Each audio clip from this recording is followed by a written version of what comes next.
What is up, YouTube? Fantard here to do another MMA predictions video for UFC 214, Daniel Cormier versus John Bones Jones. Now, quick shout out to Chris Weidman. He proved my prediction wrong. Now, I did say in my previous video for Chris Weidman versus Kelvin Gastelum that if he tired out and he had cardio issues, that Kelvin would beat him. But he paced himself this fight. Oh, man, he mastered down that game plan perfectly, just completely outclassed Gastelum. That is the best Chris Weidman we've seen in a long time. The best Chris Weidman that we expect to see, the championship Chris Weidman. His cardio was excellent. He paced himself. He almost got rocked. He almost got finished, though, at the end of the first round. Like, I was going for Kelvin, and I jumped out of my seat when I saw him land that left hand. I was like, oh, shit, is it over? But Chris Weidman fought back, man. Kelvin almost had him. Kelvin did land some good shots. He had a good jab, but Kelvin is just too small for the division when it comes to the top 5. Like, Kelvin can probably be in the middleweight division, probably like the top 8, top 10. But if he wants to get championship caliber, he wouldn't be able to be a champion in that division.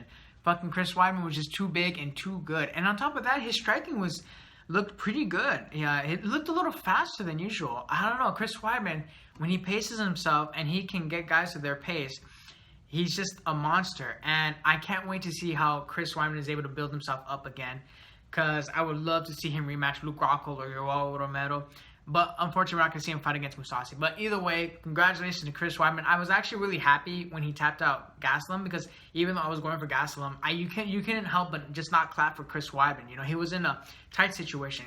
Kelvin Gastelum is going to have to go down and wait for him to reach his optimal potential, because he's just too small for that division. Chris Weidman was just manhandling him. And you saw the difference between the ground games and how much of a different level it is. So congrats to Chris Weidman. Anyway, time for the prediction. Daniel Cormier versus John Bones Jones. You have John Bones Jones coming back from suspension. Daniel Cormier, who's been champion for a couple years now. He had defeated Alexander Gustafsson in an excellent war, in a fight that he probably came out as a better fighter because of that fight now, because he's now been in a couple wars since he's been in the light heavyweight division. And then he first he defeated Rumble, though, for the vacant title, and then after he had beaten Gustafsson, he had beat Rumble again, and I believe that's all the fights that he has had. Oh, and he has also defeated Anderson Silva, though that wasn't for the title. That was like a lazy fight for him, in my opinion. He seems to have played it, safe, so he can ultimately reach his final goal, which is defeating John Bones Jones. So you can't really blame him for kind of like laying and praying against Anderson Silva. You kind of have to play it safe against Anderson, but. And then John Bones Jones, he hasn't fought like too often these past couple years. His last fight was against OSP, and he didn't necessarily look his invincible self that we're used to seeing. He did dominate the fight, but it's not like destruction type John Jones that we're used to seeing. And he looked like he struggled a couple times with taking him down. OSP had landed some shots, and other than that, he hasn't fought too much. And the difference between this fight and the previous fight is John Jones might be a little rusty. And on top of that, we have USADA playing into this factor. See, there's so many things going into this fight that are so unknown, and so many questions that need to be answered. How is John Jones going to look after the layoff? Is he going to look worse than he did against OSP? Is he going to look better just for the fact that it is Daniel Cormier and it's going to fire him up? How is he going to do without his potential performance enhancing drugs? See, we know that he is innocent per se, and he didn't mean to take those performance enhancing drugs, and like he didn't know what was in his supplements apparently. And I don't know the full story, but all I know is that some people are giving him the benefit of the doubt, some people are calling him a cheater, but you always have to have this question in the back of the mind, and you always have to wonder if he did cheat or not. And you just have to keep an open eye for that. Like, is he going to look not as strong as he did in his previous fights? All these things that come into play when you get popped for an USADA drug infraction. And so if that's the case, if we do see a John Jones that doesn't seem as strong as he did in the first fight, it's either because of rust or maybe he had been cheating. We don't know that for sure. You can't wipe it out 100% sure, and that doesn't mean you're saying, oh, he's guilty. I'm just gonna say I'm 95% sure that he didn't cheat on purpose, but the other 5%, you always have to leave that in the back of your head. And for Daniel Cormier, in my opinion, he looks like he's going to have maybe a better gas tank going against Jon Jones, because ever since he's fought Gustafsson, I think that he'll be a better fighter than he will be in the first matchup. Now, if you go by styles and skills based off of Jon Jones versus Daniel Cormier, in my opinion, Jon Jones should win this fight. See, if you go with wrestling, if you go by pedigree, DC is supposed to have the better wrestling. He's an Olympic-style wrestler. Jon Jones only made it to the JUCO level, but the reason why he wasn't able to get up any higher is because he ended up having a kid. See, he went from a JUCO transfer to getting a full ride scholarship to Iowa for wrestling, which is a huge deal, but he ended up having a kid. So he never did get to experience the full potential of becoming a wrestler. And he ended up showing that full potential in mixed martial arts. For all we know, naturally and talent-wise, Jon Jones could be a better wrestler than Daniel Cormier. And it did kind of show in the first matchup.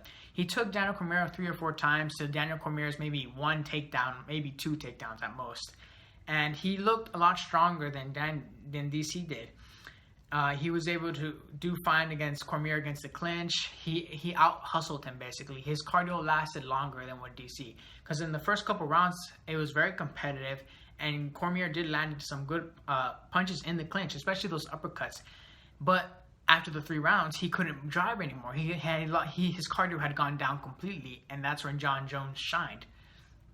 And the thing is Jon Jones going to have the same cardio coming off of this long layoff? So wrestling, MMA wrestling alone, you're going to have to give it to Jon Bones Jones based off what you saw in the first fight. And in striking, Cormier, I would have to get from the edge in the boxing and maybe natural power. But overall striking and technique and unpredictability, you'd have to give it to Jon Jones because he's got the elbow strikes. He's got the knees. He's excellent when in the clinch. He's very he's very unpredictable also in the clinch. He'll use his elbows and many different angles. And he's good at throwing spinning heel kicks, and he will throw the kitchen sink at you. And the thing is, Cormier might have better boxing, but Jon Jones has such a great reach advantage where he'll keep you at bay and he'll use his elbows to slice you up. So that's not necessarily pure boxing. That's just creativity. Jon Jones is really good when it comes to creativity, and he's not afraid of trying it. He always practices them in the gym. His IQ for fighting is really good. He might be a dumbass outside the octagon, but inside the octagon, the guy is a fighting genius. He's so creative. He's not afraid to try anything. So the striking advantage, I'm going to give it to Jon Jones slightly, but I'll give the boxing advantage, hands alone, to Cormier, especially when it comes to dirty boxing. And the dirty boxing, the thing is, the problem with Cormier is that it takes a lot out of you. It takes a lot of energy to do that, to keep that kind of fight and that kind of pace. And I'm not so sure if Cormier will be able to keep that pace up. That's just, there are too many questions in this fight. How much has each fighter improved the little skill sets? See, as far as skill sets go, they're not going to improve that much more because these guys are in their prime. But as far as planning goes, and having to push that extra drive, plugging in your little gapping holes, the little weaknesses that a fighter has, is all he can do at this point in his career. And those little weaknesses is what separates a Jon Jones from a Daniel Cormier as far as winning goes. You know, we know Cormier is going to go forward and get into that clinch game, but the difference is, can he keep that lasting? Is he going to able to keep Jon Jones from taking him down as much? Are they going to try and be as competitive? See, Cormier and Jones, the difference was cardio. Can Daniel Cormier plug in that little hole? And for Jon Jones, did he allow any holes in his game to appear during his time off with all the distractions outside of the game? See, if the Jon Jones that fought Cormier, if he's going to fight him this Saturday night, he will beat him. But we're not so sure if that's going to be the same Jon Jones. It's been a while, and with the whole distractions, was Jon Jones able to keep any fighting holes coming into his game? Because if they fight and Cormier wins, I wouldn't be surprised to have a rubber match and then Jon Jones would win, so he doesn't seem as rusty. But if you have a full skill set Jon Jones versus Daniel Cormier, Jon Jones should win. But there's so many other factors that are coming into this fight besides just the fight game alone. And another thing, is this fight going to happen? That's the thing. What happened last time? It was literally on the cusp of happening 2 days before, maybe 2 or 1 day, I'm not so sure. And Jon Jones popped, and USADA had to pull him out. The UFC pulled him out, and Daniel Cormier ended up fighting Anderson Silva. And UFC 200 went down the drain after that. I was so pissed off. I actually have a rant video cursing out Jon Jones. I'll probably put it in the description box below. And I was just so mad at that time. But is this fight going to happen? Jon Jones, one more week. Do not fuck this up.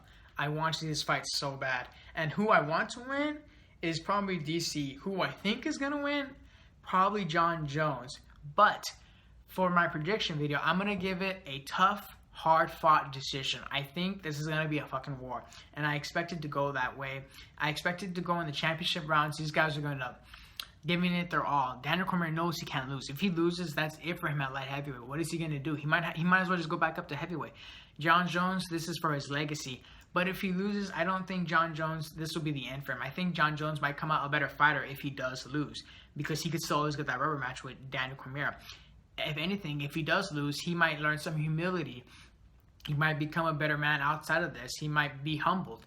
Because if Jon Jones wins, let's be honest, he's probably going to fuck up sometime down the line. When you're this age already and you already have these bad habits, very rarely does a person change, and they have to go through something kind of big besides losing, your championship, your life. Because in my opinion, Jon Jones probably still thinks he's that invincible guy who can't who can do anything. But if he gets that invincibility taken away from inside the octagon, I think that could probably help him in the long run. Will I think that he's going to let Daniel Cormier beat him? Probably not. But I'm going to give it to Jon Jones. Close decision. Close decision. I think it's going to be maybe a unanimous or split decision, but it's going to be hard fought. But I do hope Daniel Cormier wins, and I do hope I am wrong. There's so many factors coming to this fight that it's so unknown that I just need to see this fight so bad. So hope you guys like the review. If you guys like my videos where you get anime, manga, and UFC prediction videos, please subscribe to my channel. Like the video if you did, and comment down below who do you think is going to win between Daniel Cormier and Jon Bones Jones. Peace, people. Bye.